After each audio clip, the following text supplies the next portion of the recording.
Mafia Mukhtar Ansari की मौत के बाद अब और सियासत गरमाने लगी है। हर दिन कोई ना कोई नेता उनके घर ढांढस बढ़ाने पहुंच रहा है।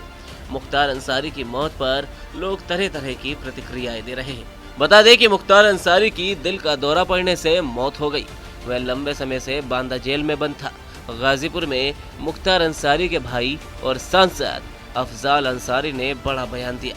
उन्होंने कहा कि सरकार समझ रही है कि मुख्तार की कहानी का दी एंड कर दिया गया है। उन्होंने कहा कि ये सही है कि मुख्तार अंसारी अब दुनिया में नहीं रहे, लेकिन फूहड़ ढंग से सरकार के संरक्षण में अफसरों ने दुर्दांत अपराधियों को बचाने के लिए उनकी हत्या की साजिश को अंजाम दिया।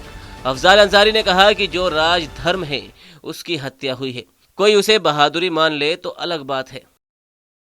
देखिए, मुख्तार की कहानी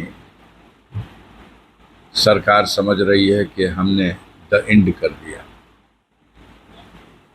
लेकिन ये तो सही है कि मुख्तार इस दुनिया में अब नहीं रहे, लेकिन जितने फूहड़ ढंग से सरकार के संरक्षण में उनके चहेते अधिकारियों ने दुर्दांत अपराधियों को बचाने के लिए मुख्तार अंसारी की हत्या करने की साजिश को अंजाम दिया है। जेल में, जबकि वो न्यायिक अभिरक्षा में होते हुए सरकार की ही कस्टडी में है, तो जो राजधर्म है उसकी हत्या हुई है। अफजाल ने कहा कि डॉक्टर, जेल प्रशासन, LIU और STF ने मुख्तार अंसारी का वेल प्लान्ड मर्डर किया है। जांच के लिए उनका बिसरा प्रिजर्व हुआ है। वहीं उसकी बॉडी इस तरह से दफन की गई है कि 20 साल बाद ही परीक्षण हो सकता है। इसके लिए जिन लोगों ने समझ लिया है कि मुख्तार अंसारी की कहानी खत्म हो गई है, लेकिन ऐसा नहीं है, अब तो कहानी शुरू हुई है। सरकार में खास तौर से ये जो सादे भेष में घूमने वाले LIU के लोग हैं और STF के लोग हैं, इन सब लोगों ने वेल प्लान्ड तरीके से उनका मर्डर किया है, मेरा स्पष्ट आरोप है। और सुनिए, ये पॉइजन की बात आई है कि पॉइजन की वजह बनी है, हार्ट अटैक हो सकता है। अभी बिसरा रिजर्व हुआ है, गया है जांच में, केमिकल रिपोर्ट जैसी भी है देखा जाएगा। उसके बाद भी और किसी डेथ का पता लगे या ना लगे, लेकिन अगर जहर से डेथ होती है तो मुख्तार अंसारी की बॉडी दफन की गई है मिट्टी में, और इस एहतियात के साथ दफन किया गया है कि अगर ज़रूरत पड़ेगी जांच में आगे भविष्य में कभी, तो 5 साल, 10 साल, 20 साल के बाद भी उनकी बॉडी का उस स्थिति में भी परीक्षण किया जा सकता है।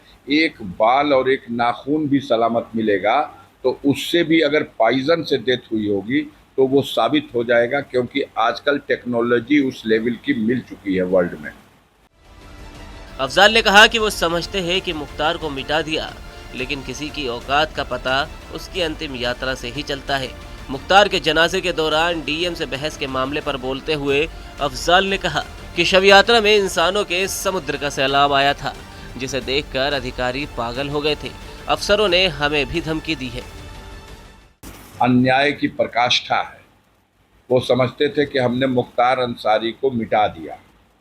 कल पता चला है उत्तर प्रदेश सरकार को, प्रशासन को, और जो मीडिया के बंधु हैं उनको भी देखने को मिला होगा कि किसी की औकात की पहचान उसकी अंतिम ही यात्रा होती है।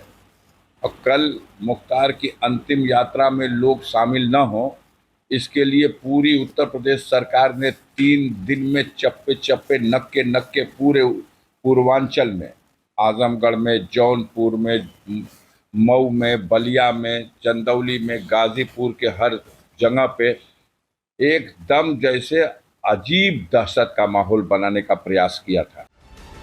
अफजाल ने कहा कि आज तक भारत में किसी का शव यात्रा या दाह संस्कार में लोगों को प्रतिबंधित नहीं किया गया। हम मरमाहत हैं और हम अपने भाई को कब्र में लिटाकर मिट्टी डालने के लिए परमिशन लेंगे। अब्बास अंसारी के पैरोल के सवाल पर बोलते हुए अफजाल अंसारी ने कहा कि हम 40वें तक इंतजार नहीं करेंगे। हम कोशिश करेंगे कि 2 हफ्ते में रेगुलर जमानत पर वो जेल से बाहर ले आए। आज तक इस भारत में किसी को अपनी शव यात्रा ले जाने के लिए और किसी के दाह संस्कार के लिए कभी ये प्रतिबंधित नहीं किया गया कि शमशान घाट शव यात्रा में कितने लोग जाएंगे या शमशान घाट पर चिता में कितने लोग लकड़ी रखेंगे। और न किसी मुसलमान के लिए ये प्रतिबंध लगाया जा सकता है कि किसी की नमाज जनाजा में कौन शिरकत कर सकता है और कितने लोग कर सकते हैं, या उसकी मिट्टी कौन दे सकता है या नहीं दे सकता है, और इसके लिए अनुमति नहीं ली गई। धमकी दी गई कि आचार संहिता लागू है। बता दें कि 28 मार्च की रात मुख्तार अंसारी की मौत हुई थी। बांदा जेल में अचानक उसकी तबीयत बिगड़ गई थी। इसके बाद बांदा मेडिकल कॉलेज में इलाज के लिए उसे ले जाया गया। यह इलाज के दौरान अंसारी की मौत हो गई। मौत का कारण कार्डियक अरेस्ट बताया गया।